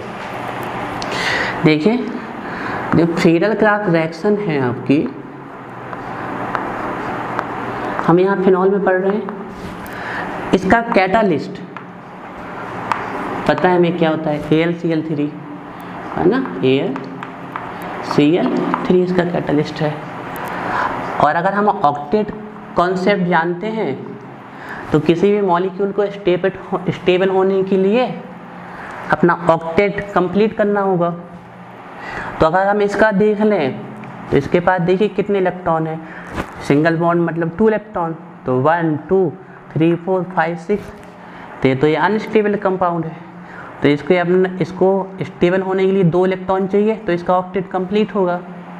कहाँ से मिलेगा वो, तो देखिए जब हमने फिनॉल की फ्रीडल क्राफ्ट रिएक्शन का ही कैटालिस्ट है, तो जब हम फिनॉल में फ्रीडल क्राफ्ट रिएक्शन में इस कैटालिस्ट को लेते हैं तो हम देखते हैं कि यहाँ ऑक्सीजन के पास 2 लोन पेयर प्रेजेंट हैं। तो ये क्या करेगा, आप जानते हैं जिसके पास एक्स्ट्रा लोन पेयर होते हैं इलेक्ट्रॉन के, वो इलेक्ट्रॉन पेयर डोनर होते हैं, और जिसके पास इलेक्ट्रॉन की डिफिशियंसी होती है वो इलेक्ट्रॉन एक्सेप्टर होते हैं। तो ये इलेक्ट्रॉन डिफिशिएंट कंपाउंड हो गया, इलेक्ट्रॉन रिच कंपाउंड हो गया। तो देखिए ये अपने लोन पेयर इसे डोनेट कर देगा ऐसे। तो देखिए यहाँ आप चाहो तो इसको दूसरे तरीके से समझ सकते हैं कि ये इलेक्ट्रॉन डोनर है तो ये लेविस का बेस हो गया, और इलेक्ट्रॉन एक्सेप्टर है तो लेविस का एसिड हो गया। तो यहाँ बेस और एसिड के बीच में रिएक्शन हो जाएगी। अब आपके दिमाग में एक क्वेश्चन आ जाएगा बहुत फास्ट तरीके से कि सर फिनॉल तो एसिडिक होता है नेचर में। हाँ, बहुत ही लेस एसिडिक होता है, ध्यान रखिए। मतलब अल्कोहल से तो ज़्यादा एसिडिक होता है। इन बहुत बच्चों के दिमाग में तुरंत आ गया होगा कि सर आप इसे बेस बना रहे हो यहाँ पर, लेकिन फिनॉल तो नेचर में एसिडिक होता है। बिल्कुल सही है, ठीक है ना, फिनॉल नेचर में एसिडिक होता है। लेकिन अगर हम लेविस का कौन, जैसे कि अब वाटर की बात कर लें, हम कंडीशन बेस्ड है, ये न्यूट्रल भी है, ये एसिडिक भी है और बेसिक भी है, तीनों फॉर्म में जाता है ना। अब इसका कोई फिक्स तो नहीं कह सकते ना कि ये न्यूट्रल ही होगा हमेशा, एसिडिक होगा बेसिक। हाँ, लेकिन कॉमन फॉर्म में हम कह सकते हैं कि 100% प्योर वाटर नेचुरल है। तो ये एसिडिक होता है क्योंकि ये हाइड्रोजन आयन रिलीज करता है। लेकिन इस तरीके से आप देखोगे तो इलेक्ट्रॉन पेयर डोनेट कर रहा, तो फिर इस कॉन्सेप्ट से तो लेविस का बेस हो जाएगा। चलिए इस कन्फ्यूजिंग टर्म को हम अभी छोड़ते हैं, ठीक है, सिंपल टर्म में आज देखिए इसके पास 1 2 3 4 5 6 इलेक्ट्रॉन है। ऑक्टेट इनकम्प्लीट है तो इतना तो समझ गए आपकी इलेक्ट्रॉन डिफिशिएंट कंपाउंड है, तो इसकी टेंडेंसी होगी इलेक्ट्रॉन पेयर को एक्सेप्ट करने की। और इलेक्ट्रॉन रिच कंपाउंड है तो ये इलेक्ट्रॉन को देगा। तो देखिए जब यहाँ पर ये रिएक्शन हो जाएगी तो एक स्टेबल कॉम्प्लेक्स बन जाएगा। अब आप जानते हैं कि जब ये लोन पेयर यहाँ पर डोनेट हो रहा है तो इसका डीलोकेलाइजेशन पाई बॉन्ड के साथ डिफिकल्ट हो जाएगा, पाई बॉन्ड के साथ डिफिकल्ट हो जाएगा डीलोकेलाइजेशन, क्योंकि ये लोन पेयर तो इसकी तरफ शिफ्ट हो गए। जब ये यहाँ डीलोकेलाइज ही नहीं होगा, जो हम लेक्चर 3 में बता चुके हैं रिजोनेंस, तो फिर यहाँ पर ऑर्थो और पैरा पोजीशन बनेंगी नहीं। जब ऑर्थो पैरा पोजीशन बनेंगी नहीं तो रिएक्शन होगी नहीं। लेकिन रिएक्शन होती है। अब इसको ऐसे समझिए कि मान लीजिए 100 मॉलिक्यूल हैं तो 100 मॉलिक्यूल में से अधिकतर मॉलिक्यूल इस प्रकार की रिएक्शन करते हैं, लेकिन कुछ मॉलिक्यूल जो बीच में छुपी हुई हैं वो डीलोकेलाइजेशन कर लेते हैं तो ऑर्थो पैरा पोजीशन बनती है। तो आपको एक बात ध्यान रखनी है कि फ्रीडल क्राफ्ट रिएक्शन फिनॉल्स में होती तो है लेकिन जो यील्ड मिलेगा वो बहुत कम होता है। तो यहाँ पर आपको फ्रीडल क्राफ्ट की जो दोनों रिएक्शन है एल्काइलेशन एंड एसिलेशन पढ़ने की ज़रूरत नहीं है क्योंकि यील्ड बहुत कम होती है। लेकिन एक रिएक्शन तो इसकी बहुत इंपॉर्टेंट है और जो हमें पढ़नी है, तो हम उस पर आ जाते हैं, ठीक है। चलिए देखते हैं।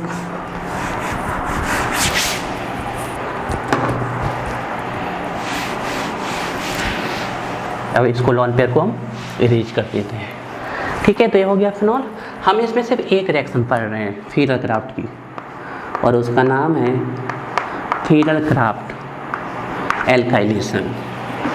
Friedel craft alkylation, Friedel craft alkylation, है ना, बताया था पूरा लेक्चर थर्ड में जाके जिस बच्चे ऑनलाइन ऑफलाइन बच्चे तो यहीं पूछ लें, और जो ऑनलाइन बच्चे हैं वो लेक्चर थर्ड में जाके देख लें कि एल्काइलेशन का मतलब क्या होता है।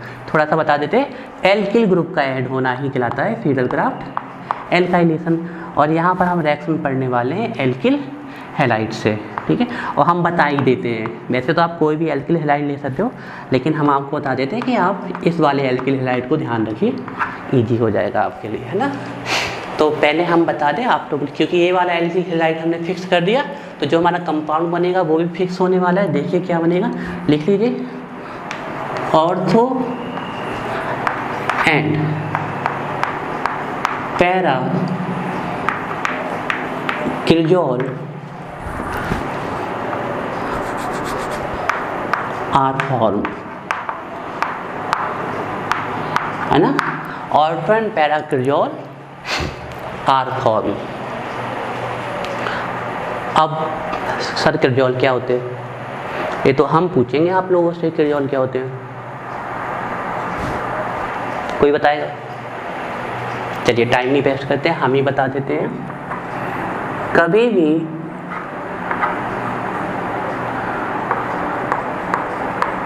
फिनोलिक ग्रुप और मैथिल ग्रुप दोनों साथ में आ जाए तो इसको क्रिजोल कहते हैं। ध्यान रखिएगा, बेंजीन रिंग से हाइड्रोक्सी और मैथिल दोनों ग्रुप एक साथ लिंक हो जाए क्रिजोल। अब वो क्रिजोल अगर मैथिल ग्रुप के अकॉर्डिंग उसका नाम डिफरेंट होता है, जैसे कि अगर मैथिल ऑर्थो पे होगा तो उसको हम बोलेंगे ऑर्थो क्रिजोल, मेटा पे होगा तो मेटा, पैरा पे तो पैरा। हालांकि हमारे यहाँ से ऑर्थो पैरा क्रिजोल ही बनते हैं, ठीक है। चलिए इसमें इस रिएक्शंस में कन्वर्जन कैसे आता है ना, वो भी थोड़ा सा हम बता दें। ऐसे आया हुआ है आपकी इस रिएक्शन का कन्वर्जन, सीधे कहते हैं फिनॉल से क्रिजोल बनाइए, ऐसे पूछा गया है। या फिर ऐसे ही बोल सकते हैं कि फिनॉल से ऑर्थो एंड पैरा क्रिजोल बनाइए। देखिए ये है हमारा फिनॉल, और हमें पता है कि ऑर्थो पे एंड पैरा पे रिएक्शन होने वाली है। फिनॉल के ऑर्थो और पैरा पे एल्काइलेशन पढ़ रहे हैं, एल्किल हैलाइड से रिएक्शन करनी है। हमने एल्किल हैलाइड फिक्स कर लिया है, CH3Cl। प्रेजेंसी रहेगी कैटालिस्ट की, एनहाइड्रस AlCl3, एनहाइड्रस AlCl3 है। तो देखिए हम अज्यूम कर रहे हैं कि बहुत सारे मॉलिक्यूल्स हैं कंटेनर में कुछ मॉलिक्यूल्स ऑर्थो पोजीशन से एल्किल हैलाइड पे रिएक्ट करेंगे, कुछ पैरा पे। जब ऑर्थो से रिएक्शन होगी तो ऑर्थो से H और यहाँ से Cl निकलेगा, तो बचा हुआ मैथिल ग्रुप यहाँ लिंक हो जाएगा। और जब पैरा से होगी तो पैरा से H और यहाँ से Cl, तो ये वाला मैथिल ग्रुप यहाँ लिंक हो जाएगा।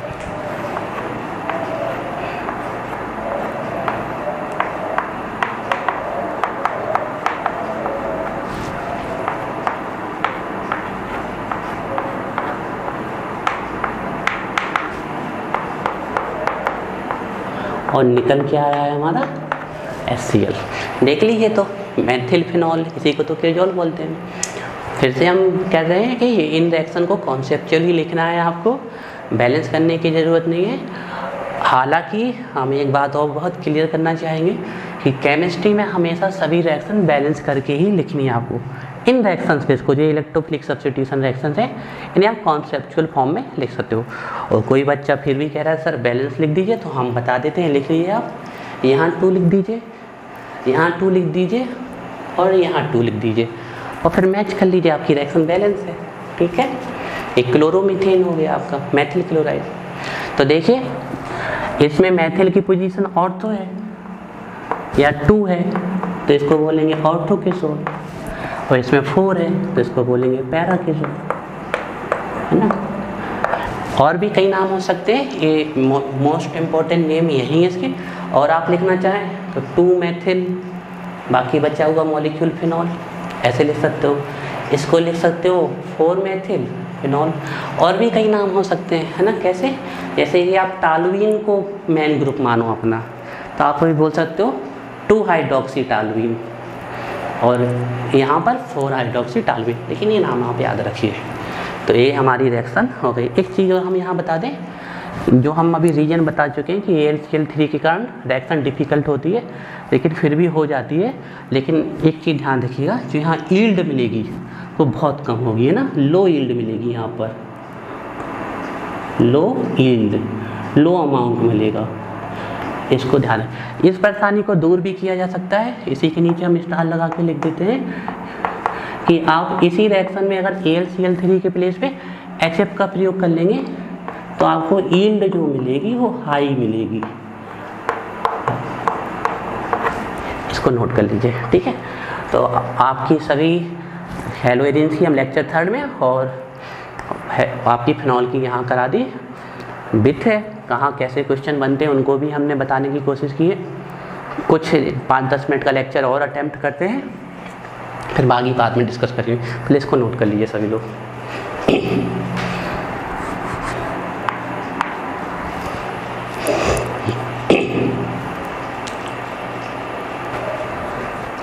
रब कर दें अभी।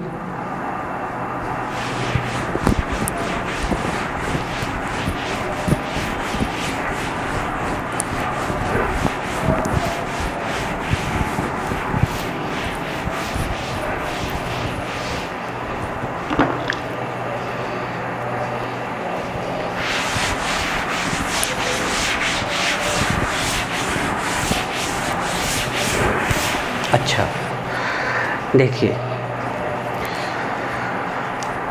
हेलोइरिन में इलेक्ट्रोफिलिक सब्स्टिट्यूशन रिएक्शन हमने पढ़ ली, फिनॉल में भी पढ़ ली, और ये चैप्टर का जो अल्फा सीरीज में जो नेक्स्ट पार्ट है वो भी 2-3 दिन में एंड हो जाएगा। हम एल्कोहल फिनॉल ईथर में आएंगे।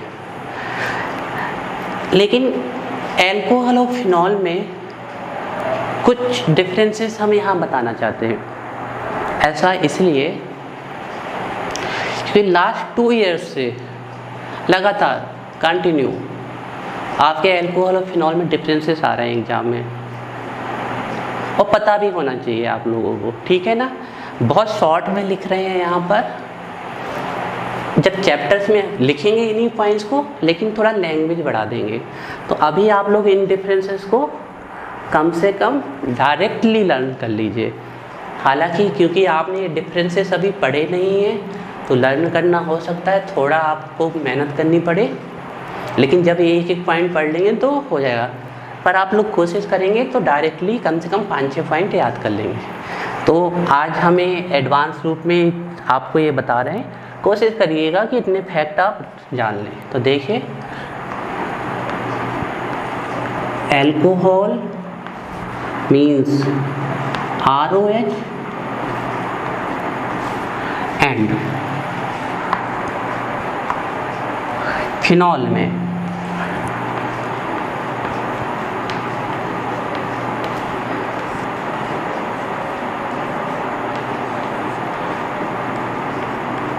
एल्कोहल एंड फिनॉल में कुछ स्पेसिफिक डिफरेंस हैं जो आपको पता होने चाहिए, ठीक है। तो देखिए, सबसे पहला पॉइंट देखिए, तो अगर एल्कोहल में हम कार्बन एटम का अटैचमेंट देखें तो देखिए कितने सिग्मा बॉन्ड प्रेजेंट हैं, 1 2 3 4। Each single bond is a sigma bond. प्रत्येक सिंगल बॉन्ड सिग्मा बॉन्ड होता है।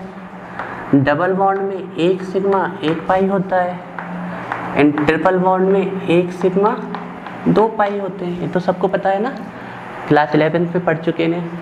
वो आपको ट्रिक भी बताई थी कि हाइब्रिडाइजेशन कैसे निकालते हैं।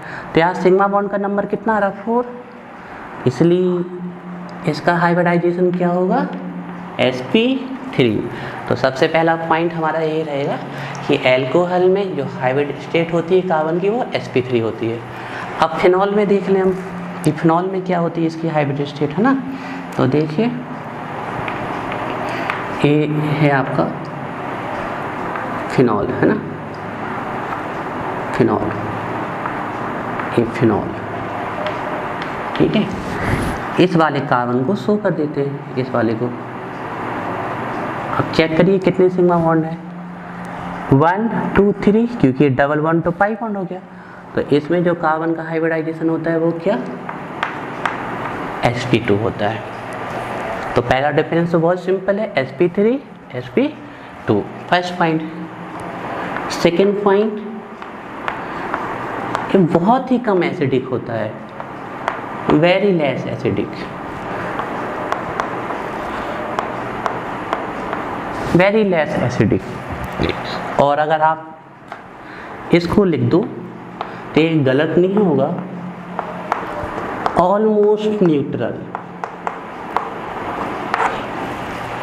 लगभग न्यूट्रल ही होता है, very less acidic, almost neutral. Phenol भी बहुत ज़्यादा एसिडिक स्ट्रेंथ नहीं रखते हैं, लेकिन एल्कोहल से ज़्यादा होते हैं ना, तो ये होते हैं मोर एसिडिक।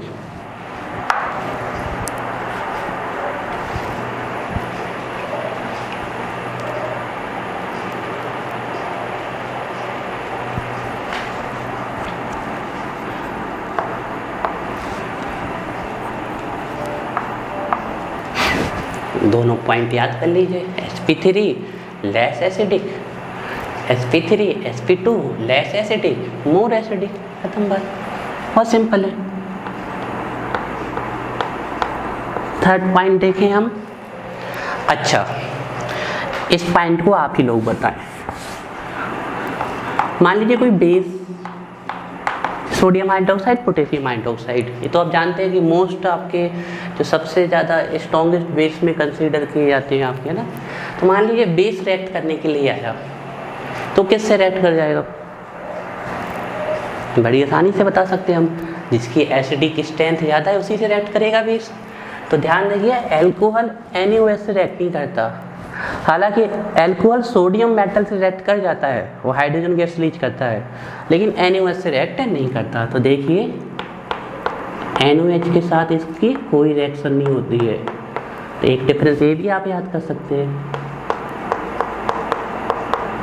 और इसकी होती है ना, इसकी रिएक्शन होती है NaOH के साथ, है ना। बताने क्या बनता है? फिनॉक्साइड बनता है।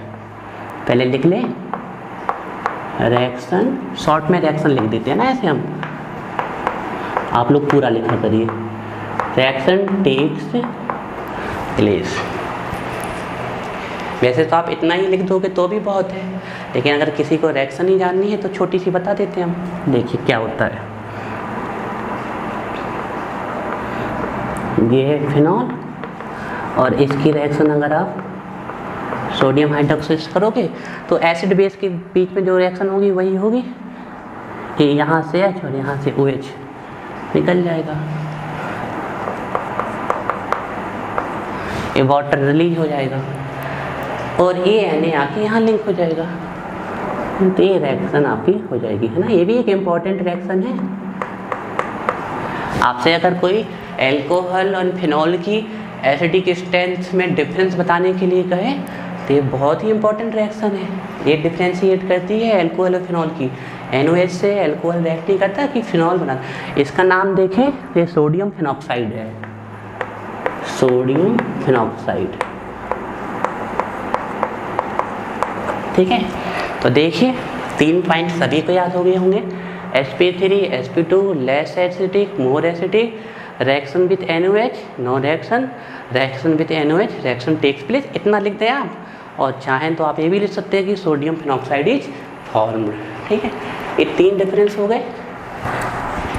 3 पॉइंट सभी को क्लियर हो गए।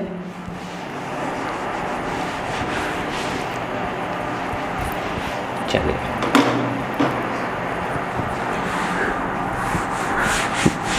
आपको क्लियर है बाहर प्रज्ञा? चलिए देखो 3 पॉइंट जो अभी हमने पढ़े, पहला क्या कि एल्कोहल में sp3 और फिनॉल में sp2 हाइब्रिडाइजेशन होता है। दूसरा क्या कि ये लेस एसिडिक होता है, फिनॉल मोर एसिडिक होते हैं। तो यहीं से तीसरा पॉइंट कनेक्ट हो जाएगा कि ये बेस से रिएक्ट नहीं करेंगे, NaOH से नो रिएक्शन करेगा। फोर्थ पॉइंट देखिए, 4th नंबर का पॉइंट। अच्छा, इस पॉइंट के बारे में आपको नॉलेज है सभी लोगों को? जल्दी से थिंक करके बताओ, ये हम कहाँ की रिएक्शन लिख रहे हैं? 4th point,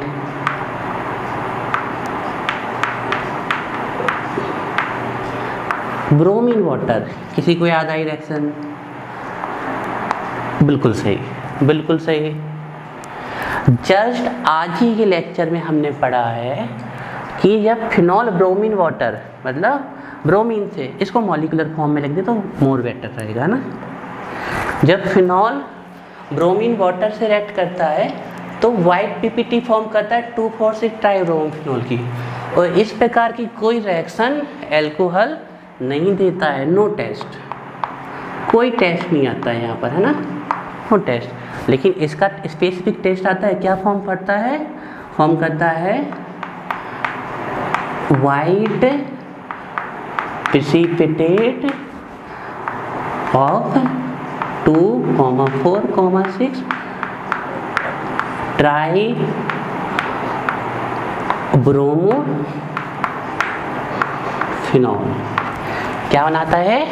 white precipitate of 2,4,6 tribromo phenol is formed.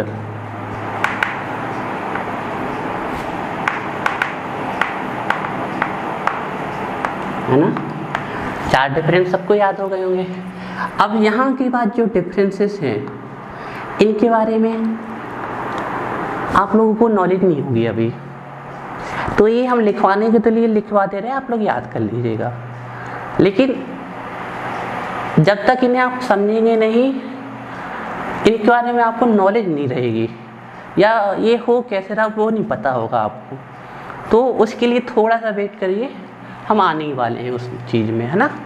तो अब यहाँ के बाद जो पॉइंट है, एक बहुत ही स्पेशल टेस्ट होता है हेलोफॉर्म टेस्ट, या उसी को आप आइडोफॉर्म टेस्ट भी कह सकते हैं, हेलोफॉर्म टेस्ट। तो एल्कोहल ये टेस्ट देता है, हालांकि वहाँ भी लिमिटेशंस है, लेकिन जनरली एल्कोहल ये टेस्ट देता है। तो हेलोफॉर्म टेस्ट क्या होता है? पॉजिटिव होता है, इसमें ये देता है ना। और अगर हम इसकी बात कर लें तो यहाँ ऐसा कोई टेस्ट नहीं होता है, हेलोफॉर्म टेस्ट, तो यहाँ कोई टेस्ट नहीं होता है, तो ये पॉजिटिव होता है इसमें हेलोफॉर्म टेस्ट। या फिर आप लिख सकते हैं, है ना, कि अगर आप हेलोफॉर्म में आइडोफॉर्म रिएक्शन कराओगे तो आप लिख सकते हो yellow precipitate of iodoform is form, वो आप इसमें लिख दे सकते हो कि नो रिएक्शन, है ना। चलिए 5 पॉइंट हो गए। Point number 6, reaction with neutral FeCl3, neutral ferric chloride, reaction with neutral FeCl3, reaction with neutral FeCl3। तो आप ध्यान दीजिए, ये भी एक बहुत ही स्पेशल रिएक्शन है। एल्कोहल न्यूट्रल FeCl3 के साथ कोई टेस्ट नहीं देता है, कोई रिएक्शन नहीं देता है ना।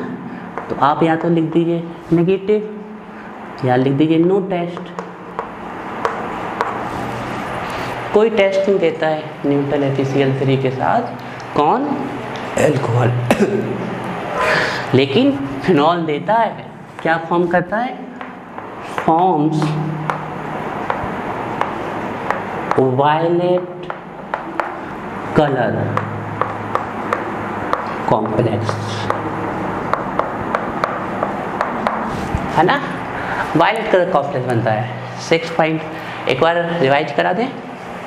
6 point, sp3 sp2 less acidic more acidic, reaction with NaOH no reaction, sodium phenoxide is formed, bromine water no test, negative, white PPT form, haloform positive negative, neutral FeCl3 से no test या negative, और उसमें आप ध्यान रखिएगा violet colour का complex बनता है। हालांकि ये कलर वायलेट से ब्लू और ग्रीन तक वेरी करता है, वो डिपेंड करता है कि फिनॉलिक ग्रुप किस प्रकार का है, उसको हम फर्दर आगे बता देंगे। 6 हो गए, एक आध और बता दें यहीं पर, जितने याद हो जाए आपको बोनस समझ के याद कर लीजिएगा, फिर जब आप रिएक्शंस पढ़ेंगे तो वैसे ही हम क्लियर कर देंगे इन सबको। ना। हालांकि चैप्टर हमारा हेलो चल रहा है, हेलो एल्केन हेलोजीन, लेकिन सीरीज हमने ऐसी डिजाइन की है कि जो चीज़ें कनेक्टेड है उनको ले आओ। तो देखिए एक पॉइंट और हम बता देते हैं, यहाँ पर एक टेस्ट होता है या रिएक्शन बता दें हम, कपलिंग रिएक्शन। कपलिंग रिएक्शन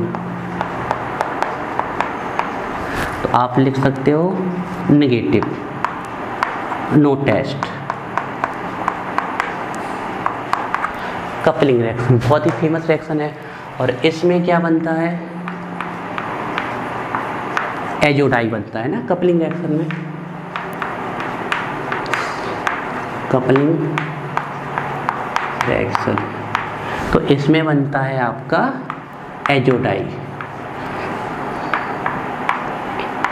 जो कि ऑरेंज कलर की होती है, लिख सकते हो। और अगर हम एक सिंपल सा पॉइंट बता दें, पर ये पॉइंट, ये वाला पॉइंट अगर आप पहले लिख लेंगे तो ज़्यादा बेटर रहेगा, पहले वाले में ना। कहाँ जाए एसिडिक स्ट्रेंथ बताई थी, ठीक है, यहाँ लिख लीजिए। इसकी जो एसिडिक स्ट्रेंथ होती है लेसर देन वाटर होती है ना। अगर हम एल्कोहल की एसिडिक स्ट्रेंथ चेक कर लें तो ये लेसर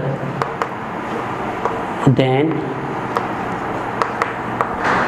वाटर होती है। जैसे ही हमने लिखा कि acidic strength lesser than water होती है, कुछ बच्चों के दिमाग झंझन आ गए, बोले सर क्या बोल रहे हो आप, वाटर तो न्यूट्रल होता है, कैसे आपने इसको एसिडिक बोल दिया। अरे भाई 100% प्योर वाटर, 100% प्योर वाटर ही न्यूट्रल होता है। आपको ध्यान रखना पड़ेगा, वाटर एम्फोटेरिक स्पीशीज है, ये एसिड की तरह भी बिहेव कर सकती है, प्रोटॉन डोनर भी है, बेस की तरह भी बिहेव कर सकती है, हाइड्रोक्साइड डोनर है, और एज आ न्यूट्रल मॉलिक्यूल भी पड़ा रह सकता है। तो इस केस में न्यूट्रल H पॉजिटिव देगा तो एसिडिक, हाइड्रोक्साइड देगा तो बेसिक। H पॉजिटिव से ही तो आगे हम चलते हैं तो pH का कॉन्सेप्ट पढ़ते हैं, और इससे पढ़ते हैं pOH का, 11th के कॉन्सेप्ट है, सब पता होनी चाहिए आपको। तो वाटर एक एम्फोटेरिक स्पीशीज है, वो एसिड और बेस दोनों की तरह बिहेव कर सकता है, लेकिन ये वाटर से भी कम एसिडिक होता है भाई, लेसर एसिडिक देन वाटर। ठीक है, चलिए बाद में इसको क्लियर करेंगे और ज़्यादा। और इसकी अगर एसिडिक स्ट्रेंथ देख लें तो ये होता है ग्रेटर एसिडिक देन वाटर, है ना।